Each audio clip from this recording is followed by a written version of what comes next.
チェンバーボーン。アップデート7。前回のシリーズではビーバーたちの仕事がボットに奪われてしまう結果になった。今回はボット禁止、ビーバーだけの楽園を築くぞー。アイアンティスよ、働け、もっと働けー。働くことこそが彼らの生きがい。でマップは新マップの空洞を選択。ビーバーの長老曰く宝物がどこかに埋まってるらしいぞ。なんと宝探し、これはワクワクが止まらない。お宝をゲットするぞ。難易度はもう慣れちゃってるのでハード。などと余裕こいて滅びかけるのがうちのレイムさんだ。それではビーバーの楽園&お宝探しに、レイっちゃおー。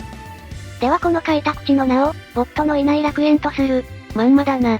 じゃ第2案のお宝ランドにする？だってまずは全体を俯瞰して地形を確認。結構広いマップで川のところがトンネルになってたりで、複雑な地形してるな。水源は3カ所で全部トンネルの奥にある模様。で汚水の源と鉱山はこちら。ほうほう、複雑な地形だけどお前よく把握できたな。地形を階層表示すれば簡単にわかる。どうかしたのか？こんな地下深くにこっそり水源が、もしかしてこれがお宝？この野郎、ゲーム開始早々醍醐味のお宝見つけてんじゃねえよ。私のワクワクを返してください。こっちのセリフだ。てな感じで宝探し秒で終了。多分ここを掘れば水源が使えるようになるのかな？水源一つじゃたかが知れてるけど、ダイナマイトを手に入れたら掘ってみようぜ。あいよ。町近くの水源はこんな感じか。だいたい把握できた。そろそろ開発を始めるぜ。さあ我が精鋭よ、ここにロボのいない楽園を築くぞー。ビーバー剣山。ではこんな感じでいつものやつよろ。まずは丸太を得るための木こりの起点から建設だぜ。水もないとビーバーカッサカサになっちゃうからポンプと水を溜めるタンクも急ぎで。それが終わったらベリー採取して食料確保。で農場建てて食料を安定供給させるのだ。インフラが整ったら干ばつに備えてダムの建設開始だぜ。さあ楽しい労働の始まりだー。開幕大サービス、20時間労働だ。おっと作付け設定忘れてた。まずはコールラビから育てましょ。すぐに育つ、生で食えるうまいやつ。食料を保管する倉庫も作らなきゃ。すでに採集が始まってるベリーを先に作って、コールラビも収穫までには完成させるぞ。そんなわけで映画後回しにされたビーバーの図。野宿？しばし愛らしいビーバーの寝顔をご堪能ください。家が完成すると寝顔が見れなくなるので今だけのチャンス。繁殖ポットで増やしましょう。水とベリーで増える科学なビーバー。てか数多すぎん。なんとかなるよ、多分。適当だな。麦わらのビーバー。財宝があっさり発見されてしまったため、彼は海賊から農家に転職しました。宝を求めるのはトレジャーハンターでは？それは禁忌だから触れちゃダメ。そうなの？麦わらビーバーが作付け終わって暇そうだったので追加で畑を拡張。この広さは収穫始まったら作業が追いつかなくなるかな？そんとき農場追加だね。お前、暇そうやなー。町の左側の伐採がもう終わっちまったのか。まだまだやることは山積みだ。ダムの建設を始めるぞー。同時進行で発明家も建設よろ。施設をアンロックするための科学ポイントをゲットだ。働き者の建設ビーバーがトントンして、繁殖ポット4機が完成。梅を増やせよ地に道よ。ってみんな頑張ってるのに、貴様、起きろー。かわいそうだろ寝かせてやれ。寝るなら家で寝ろ、って言えなかったわ。こうして家の建設も始まった。左の自然林は消滅した。今度はこっちの木を切るぞー。序盤貴重な木がみるみる減ってく。おかげで開拓4日目で無事ダムが完成。これで最初の干ばつくらいならなんとかなるかな？トンネル奥にも木が生えてるぞー。このマップ地形が把握しにくいが、天然の木が結構生えてるな。序盤の開発が楽で助かるね。おっと失礼。激務の木こりの葉がそろそろ欠けるだろうから葉の砥石を設置。丸太置き場がなかったので資材置き場も建設。だがそれを建てる丸太がない。建設ビーバー減らして木こりにしようかな。一応切り出した丸太を直で現場に運んでるし、作業は進んでるからこのままで良さそうだ。でビーバーの作業を眺める日々を過ごし、開村6日目で家が1軒完成。脱ホームレス。この調子でさらにビーバーを増やすぞ。ビーバーマシマシ。お前、暇そうやなこら暇ビーバーをなじってやるな。鳥間収穫始まったし農場追加建設。植える担当と収穫担当を分けたいのず。そろそろトンネル奥の木が切り終わるので今度はこっちの伐採をよろ。お、川の対岸に丸太発見。開村9日目、初の干ばつが到来。期間はいつかダムも完成してるから楽勝だぜ。さらなる周辺の開拓のため、階段や足場も作りたいので原料となる板の生産を始めるぞ。製材所の動力は安定の奴隷棒。回し車だよ。むむむ貴様、伐採が終わって暇そうだな。そして霊夢に目をつけられた彼は、4匹用の奴隷棒を1匹で回す激務を押し付けられた。キリキリ回せー、後でご褒美にベリーをあげよう。ベリー、それは植える寸前まで手を伸ばさない不人気食品。あ、製材所の担当が今到着。製材所稼働。って先んじて奴隷棒を回してた意味がねえ。意味なくても回す、これがビーバーの喜び。ビーバー出産ラッシュで子ビーバーが増加、未来の職場として運搬員の拠点の建設を開始。優先度を一番下にしとけば余ったビーバーを自動的に放り込める便利な施設。干ばつあと1日半だけど川の水が枯れそうだからポンプストップ。小さいタンク一つしかねえ。2日もたんぞ。普通にピンチ。そんなわけで治水工事のため、階段をアンロックして川に降りられるように設置。このマップは地形が複雑だからどこを工事するか念入りな調査が必要だ。調査の結果この川の下流方面にダムを作ることで、川を溢れさせいい感じに水を貯水できそう。このトンネル出口あたりまでが深さ2にできそうだ。序盤で辛いが科学ポイント250を使って二重水門を作るぞ。1サイクル目でやるには工数重い工事だが、それに見合った貯水に期待だ。おっと建設ビーバーがおらん割り当てを、ってやべ川の水が干からびた。まああと干ばつ半日、畑が枯れるとかの被害は出ないからギリセーフ。いのちの水。枯れた川に水が戻り、命の水が畑に潤いを与える。ダムがあれば余裕と思ってたら結構ギリだったね。簡易なダムじゃこんなもんだな。ポンプ、水汲み急げー。ビーバー増加も相まって水の需要増加、新たなダムを見据えて川にポンプを立てました。はい、ラストベリー行こう。それ終わったら建設に行って。細かいビーバー配置で水門の建設を急がせた。建設技術を極めたビーバーの流水トントン作業。よく流されねえな。匠の技で水門、完成だー。水門工事が終わり板の余裕ができたので、これを使い水源に向かうための階段を設置。来るべきアクシオに備えて今から準備を進める。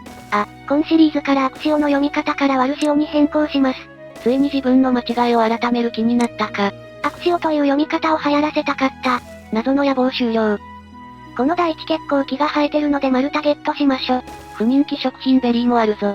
ピンチになったら根こそぎもぎ取りましょ。さてこの水源のワルシオ対策だけど、水源手前が高さ1マスしかないので、堤防アンロックして最悪ここを埋めれば封印できそう。なんかずるい。本格的な工事はトンネル掘って清水弁になりそう。使わる潮の度に堤防作ったり壊すのめんどいな。そうだ二重水門はアンロック済みだし、ワルシオ渓谷来たら水門で蓋する作戦にしようかな。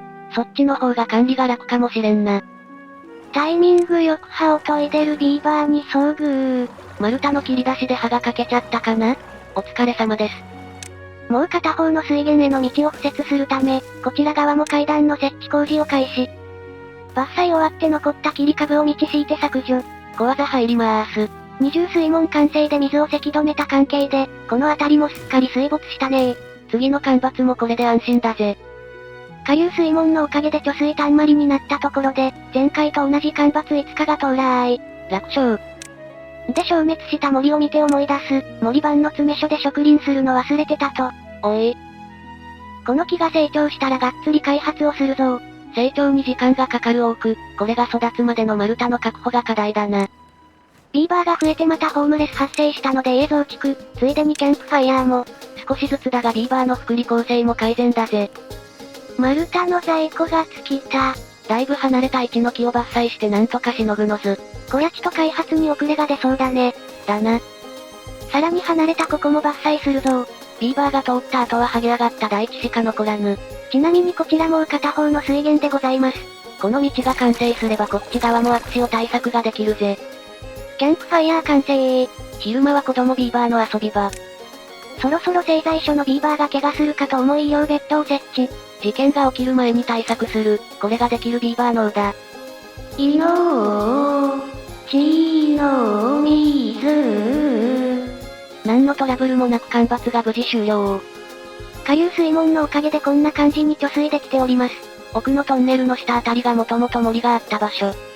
堤防をアンロックしてアクシオの対策工事を開始。対応をミスると町の全滅につながるから慎重にな。あいよ。水だばー。いくつになってもおもらし癖が治らないレイムさん。こらその言い方はやめなさい。このダムで水流が抑えられるのが原因かな？トリマ削除して様子見。そしてその後すぐに水が収まった。これダム関係なかったかも。干ばつ明けは川の合流部分が逆流して、溢れてるのかもしれん。干ばつ警告が来て次のターンは干ばつとわかってるけど、悪潮対策の水門を牽制越。この水門を閉めることで一時的に悪潮を封印する算段。でもう片方の水源から流れる川の悪潮対策、こっちも水門を設けて汚水が来たら閉める予定。手動なので閉め忘れ注意だぜ。おっといかんホームレスが7匹も。もう37ビーバーか、着実に増えてきたな。その結果わずかな食料を奪い合う地獄絵図に。こりゃ夕飯食いっぱぐれた奴がいそうだ。干ばつ前なのにやっちまった。不人気食品ベリーで耐えるぞ。キャッサバは発酵させれば4個から10個に増える。今後のビーバー増加に備えてこれも着手するぞ。夜中にやるなよミニキーだろ。急ぎなの。そして食料ゼロの中干ばつ10日が襲来。一気に期間が倍になった。さてお次の食料増産はマングローブ。これを川に植林だ。木が育てば4日で収穫できる生で食えるうまいやつ。食料なんであわわしてる間に、悪潮対策水門が完成してました。根本的解決にはならんがトリマこれでしのげるかな？もう片方の水門がまだだけど干ばつ中には終わる予定。野生のベリー発見、これももぎ取れこれが周囲最後のベリーっぽいな。キャッサバ用の走行牽制越。ギリギリのところで上と戦うビーバー。ここのベリーのおかげでなんとか耐えれそう。こうビーバー一気に増やすと水や食料管理に気が抜けないぜ。まあもっとビーバーわらわらさせたい。農場増築して食料増産だ下流の水門のおかげで緑地を維持できる。そこなら安定して食料を確保できそうだ。お次は鉄鋼用に手を出したいので、建設に使う歯車を先に製造するぞ鉄があれば清水弁や管路が視野に入るぜ。上流悪潮対策水門、完成だこれで悪潮滅亡エンドは回避だぜ。鉄の生産に必要なスクラップは山の向こうなので、地道に階段と足場で経路を確保。頂上のこの遺跡からスクラップを拝借だな。と思ったけど科学ポイントが足りなくて回収できないの巻。おい。精錬所のアンロックもしなきゃだし、発明家を増やさないとだねだな。増殖したビーバーよ、科学ポイントを稼ぐのだ科学ポイントゲットが急務。歯車製作所が完成して回し車ビーバーも増員。ワンオペド冷房担当にお友達が増えたね。やったね。へえ、もう一匹お待ち。3匹体制になって心なしか歯車も軽快に回ってるぜ。夕方になってスピードダウン。お前が速度落としただけだろ。てっへー。発明家マシマシ。通勤が地味に疲れそうな山の中腹。マングローブ植え終わったのでお次はベリーをマシマシ。マングローブとベリーの採集者が兼任で作業できる立地。新設した農場もコールラビをがっつり植えて暇そうだったのでこちらにはトウモロコシを設定。トウモロコシは食品工場で加工しないと食えないぞ。食品工場もおいおい建てるよ。トリマ倉庫だけ用意して保管だね。建物を建てるスペースが少し厳しくなってきた。いのちの水。水には困らず食料で困った干ばつ10日が終わった。じゃ順調に開発して悪潮の暫定対策が終わったところで、回し車3兄弟を見ながら今回はここまで。今回はボットなしのビーバーマシマシとなりますので、ビーバー好きな方はグッドボタンをお願いいたします。嬉しいです。複雑な地形で空間把握が難しいがうまく発展できるか？続きが気になる方はチャンネル登録がおすすめなんだぜ。ではまたお会いできることを願って。じゃ、またねー。